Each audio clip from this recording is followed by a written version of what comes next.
Today we have the 2018 Volkswagen Tiguan All-Space. This vehicle has done just under 68,000 miles.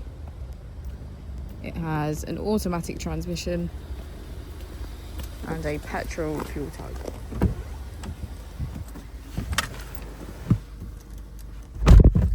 To the left of our steering wheel, we have cruise control as a feature, and on the right we have voice control and automatic headlights.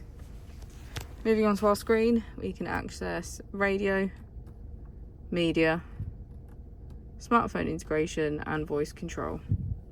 On the right we have navigation, app connect, our car status and menu. If we put the vehicle into reverse, we can see that it comes with Park Pilot, front and rear parking sensors. Just below our screen we have our dual zone climate control with heated seats on either side.